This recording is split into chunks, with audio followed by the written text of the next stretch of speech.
Two high school kids walk into an abandoned psychiatric hospital with a phone camera and a death wish. They're live streaming themselves trying to open room 402, a door that hasn't been opened since 1979 when the hospital shut down after the director supposedly murdered all of the patients that disappeared. The boys are laughing, calling their friend a coward for not coming. Then they hear it, a ping pong ball, bouncing down the hallway towards them, alone. The camera catches a face in the darkness for a second, the stream cuts out. Nobody ever finds them. A few weeks later, a YouTuber named Hajun sees this viral disaster and thinks, content. He recruits 6 people, promises them a cut of the ad revenue, and plans to broadcast the whole night live from inside Gonjiam. The target is 1 million viewers, which he estimates will make them around $500,000. He even sets up fake scares because apparently real ghosts need help with production value. Here's what you need to understand. Every single one of them dies. And when I say that yes, you wouldn't survive this, I'm not talking about some hypothetical average person. I'm talking about you, buddy, you watching this video, specifically you, not your brother sitting next to you, you, with your decision-making skills and your phone battery that's probably at 30% right now. Hajun puts together his crew the way most disasters start, which is by finding people who think they're braver than they actually are and promising them money. He gets Charlotte, who's a Korean-American dancer that's visited a bunch of famous haunted places and thinks that qualifies her for this. A Young, who's a nursing student, Ji-hung, Jae-yoon, and 2 guys named Sung-hoon and Zoon-wook, who are in on Hajun's plan to fake some of the scares. The entire business model here is pretty simple. Get 1 million live viewers, make about $500,000 in ad revenue, split it up, and everyone goes home with enough money to pretend that this was worth it. What none of them know yet is that they're essentially signing up to be content for a very different audience. And that audience is the ghosts who've been waiting in this building since 1979 for someone stupid enough to try opening room 402 again. You wouldn't survive the planning phase, by the way, because you would absolutely be the person who said yes to this. Tell me right now that if someone offered you a cut of 500 grand to walk around in a spooky building with a camera, you wouldn't immediately start thinking about what you would spend it on. You would be there. You would be the one checking if your phone has enough storage for the live stream while actively ignoring every single red flag about why this was a terrible idea. I wouldn't be there though. Why? Because I do YouTube. The money that they're offering does not make any sense. That is like the biggest plot hole in this movie that nobody talks about. 1 million viewers is not worth 500 grand. Roughly, that is probably worth somewhere between $4,000 to $10,000 at the most. And that's why I wouldn't be there. That is not enough money for me to go and do something that stupid. Hajun sets up a base camp in the woods outside the asylum, which is filled with monitors and broadcasting equipment. He's planning to stay there the whole night directing everything remotely. This is actually the smartest decision anyone makes in this entire film. He's treating this venture the way a general treats a war, which is by staying as far away from the actual danger as possible while sending other people to do the dying. It doesn't save him, but we'll get to that. The other 6 strap on head-mounted GoPro cameras and grab handheld ones, and they've got drones for the aerial shots. They hike up to the asylum after dark because they need to avoid security patrols, which should have been the second warning sign after this place is famous for killing people who go inside. The building itself is massive. It's got boarded windows, graffiti all over the walls, and the main entrance is welded shut, which means someone at some point decided this place needed to be sealed. Not locked, sealed. When a government welds a door shut instead of just putting a lock on it, that's usually because they don't want something getting out, not just keeping people from getting in. They find a side door that's broken and they pry that open with wire cutters. And the second they step inside, you can see on their cameras that the air quality changes.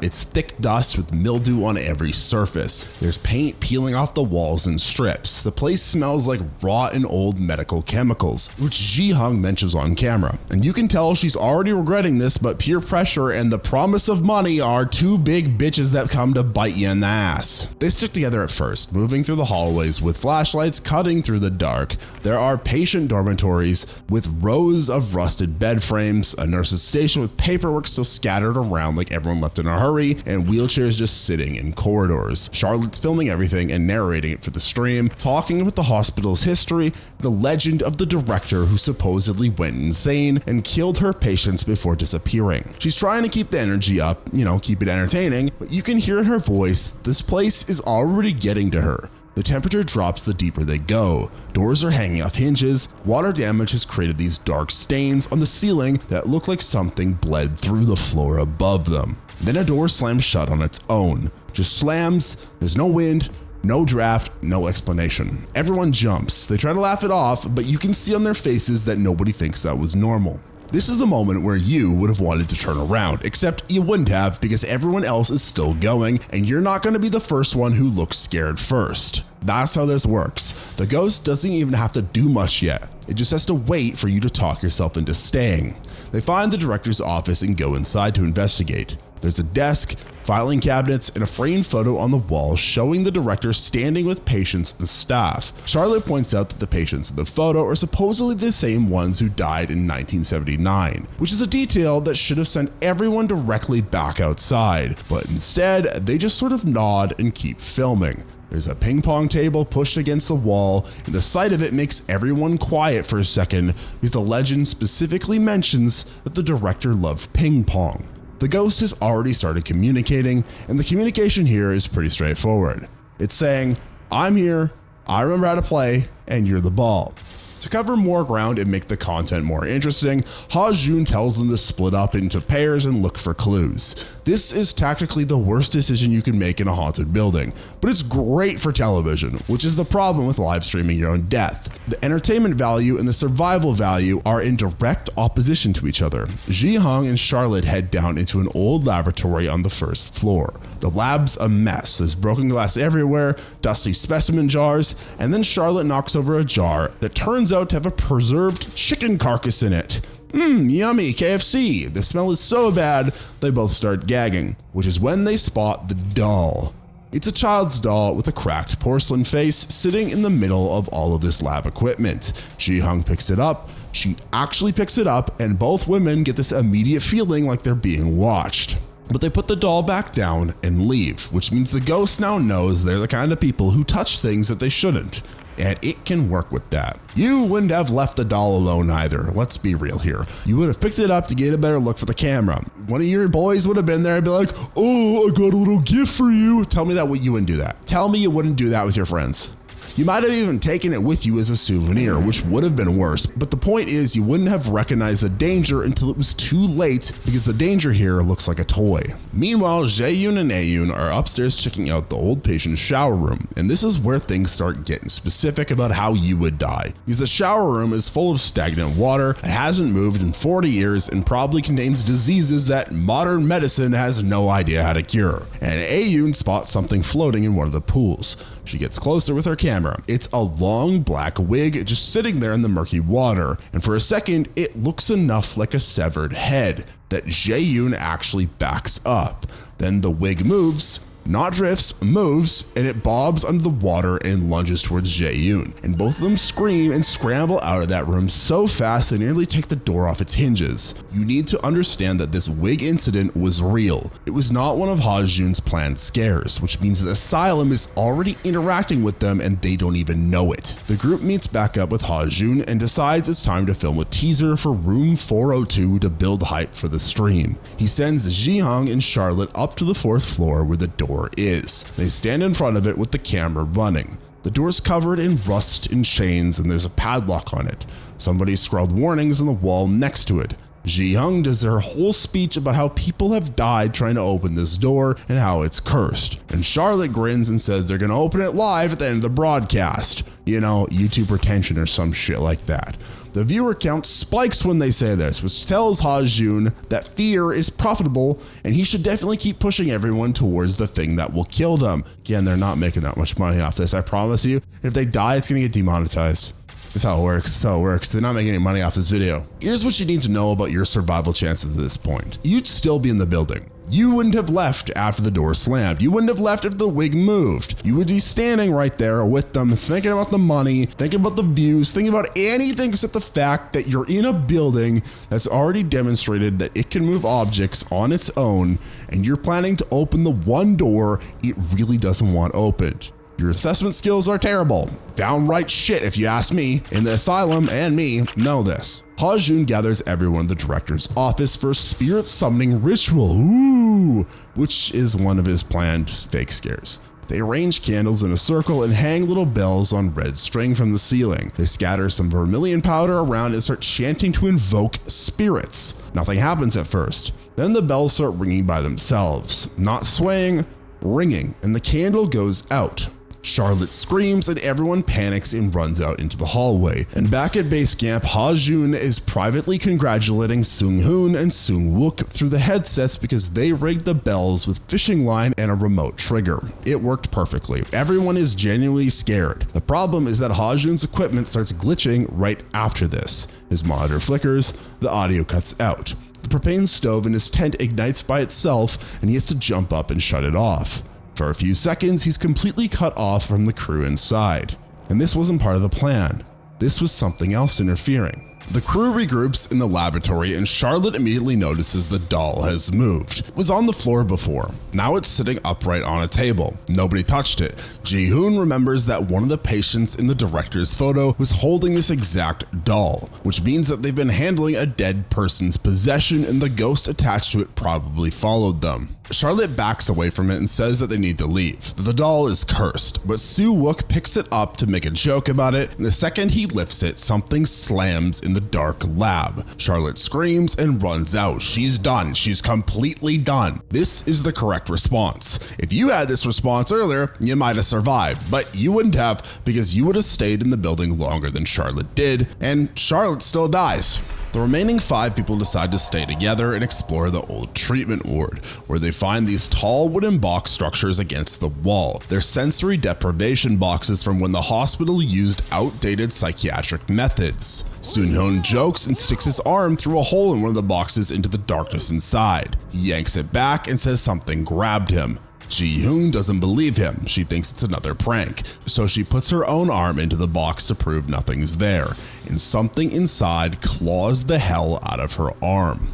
She screams and pulls back, and there are deep, bloody scratches on her forearm. These are real scratches with real blood. This wasn't a prank. Charlotte's scarf starts rising to the air by itself. She feels it tingling around her neck before she rips it off and throws it down. That's it. Charlotte and Ji-hoon are leaving. They run for the exit. You can't fight something that you can't see. You can't block a hit from empty air. You can't grab a ghost's wrists when it's clawing into your skin. The boxes were just sitting there against a wall, and the thing inside them had enough physical strength to break skin and draw blood. You wouldn't have survived putting your arm in that box, and you absolutely would have done it because everyone else was watching and nobody wants to look scared on camera. Charlotte and Ji-hoon make it outside into the woods. They're both shaking. Charlotte's crying, but she thinks she's cursed now. Ji-hoon's trying to calm her down and promising they'll get her back to base camp and leave at first light. They follow the trail and find the white underwear marker they tied to a tree branch on the way in. Good.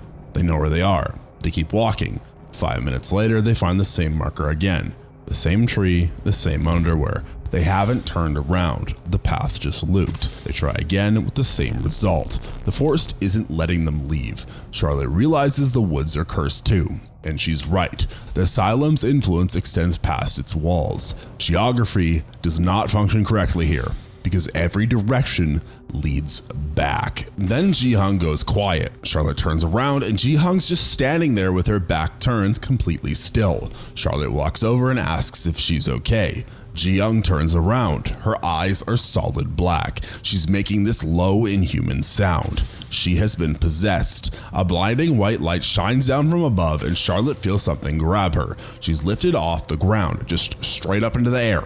She's kicking and screaming, and whatever has her is trying to drag her upward, and she only breaks free by thrashing hard enough that it loses grip. She hits the ground and runs. The ghost can lift you into the air. The ghost can protect your friends. The ghost controls the forest. There is no fighting this. There is no escape route in this movie. Charlotte's running towards base camp and you would be doing the same thing, except you might be a little slow in this situation because she's kind of quick. Charlotte then sees the tent through the trees and runs straight for it. She's thinking she made it. She's thinking Jae-hoon is in there with the monitors and the equipment and she can finally stop running. She pushes through the tent flap, and the second she's inside, everything goes dark. Not tent dark, but wrong dark. Almost like she's in a room dark. She points her flashlight around and she's not in the tent anymore. She's in a concrete room. The walls are crumbling. The air smells like mold and something else, something rotten. She spins around trying to find the exit, and her light lands on the number on the wall, 402. The asylum just teleported her directly into the one room she was trying to avoid.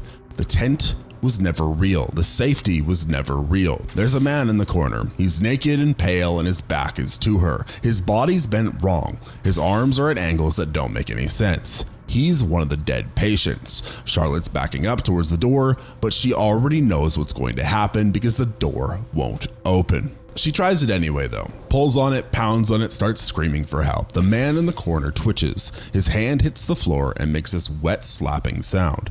Then he stands up. His joints are cracking as he rises. He still hasn't turned around, but his head jerks towards her and she can see part of his face now. It's ruined, with surgical scars running down his torso where something cut him open. Charlotte's flashlight dies. The only light left is the infrared from her camera, and in that green glow, she watches him get closer. She screams one more time, and then he's on her. The camera hits the floor, you hear dragging sounds, and then nothing. That's how Charlotte dies.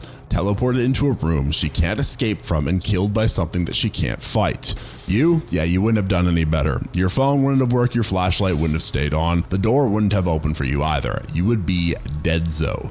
Inside the asylum, Soo-hong, Jae-yoon, and Ae-yeon are near room 402 when they hear Charlotte screaming through the door. They hear her even though the door hasn't been opened yet, which means she's somehow already inside. Sung-hoon breaks. He tells them on camera that the ritual was fake, that he and Soo-wook planted those scares, but everything happening now is real. Then a ping pong ball comes bouncing down the hallway towards them, just rolling by itself in complete silence until it stops at their feet. The director is here. The door to room 402 swings open on its own. They step through it because they can still hear Charlotte and they think maybe that they can help her. The second they're inside, the door disappears behind them. There's water on the floor, deep water, and above them, there's more water on the ceiling, hanging upside down and rippling. Physics aren't working correctly in here. They're not in a room anymore. They're in whatever space the asylum uses to keep the people it catches. Shapes start moving in the darkness around them. Multiple ghosts, the patients, the director, all of them closing in. Jae-yoon and Ae-young's eyes go black. They're possessed in seconds. Sung-hoon tries to run, but something grabs him from behind and drags him backwards into the water. His camera goes under and all 3 feeds cut out. Ha-joon's watching this from base camp and his viewer count is climbing. It hits 900,000, then 950,000. He's almost at 1 million viewers and he thinks this is real. He thinks the stream is going viral.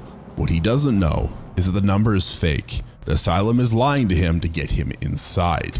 And it works. Ha-joon grabs his gear and heads into the building because he thinks he's about to be rich and because his friends are dying and maybe there's still some time to help them. But there isn't. He finds a room and looks through a window in the door. On the other side of that window, he sees himself sitting in the base camp tent watching the monitors. He's looking at his own past through a window that shouldn't show him anything.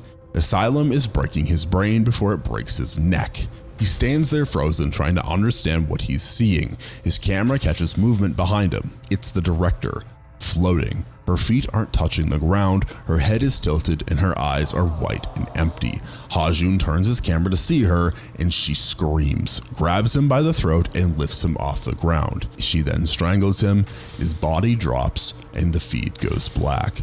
Soo-wook wakes up strapped to a wheelchair then. He's bleeding. He's alone. The wheelchair starts moving by itself down the hallway. The doors open as he passes and ghosts stand in every doorway watching him go by. But they're not attacking. They're just watching. The wheelchair rolls right into room 402 and the door slams shut. 7 people went into Gonjiam. 7 people died. The livestream cut out early. The The viewer count peaked at 503 people, and nobody knows what really happened. Now, you're probably thinking that you would have done something different. You would have brought a weapon, you could have stayed at the exit, you would have left the second the first door slammed. Let me address each one of these things because I want you to fully understand how royally dead you would be right now. Bringing a weapon doesn't help when the threat can lift you into the air, possess your body, or teleport you into a room with no exit. You can't stab a ghost, you can't shoot something that doesn't have organs. Your knife is just extra weight that you're carrying while you run. Staying by the exit doesn't work because Asylum controls the entire building's geography and outside of it too. Charlotte made it outside and still ended up back in room 402. The building does not respect your love of maps and directions, and leaving immediately after the door slammed means that you would have missed out on the money, which means you wouldn't have left, which means you're lying to yourself about your own decision making too. The film makes it pretty clear that the moment you enter Gonjiam, you've already lost. The ghosts are faster than you, stronger than you, they can change the environment, they can possess people, they can make doors that lead to places doors shouldn't lead to. Your survival strategy against an enemy that controls physics is non-existent. You would die just as fast as everyone in this film did.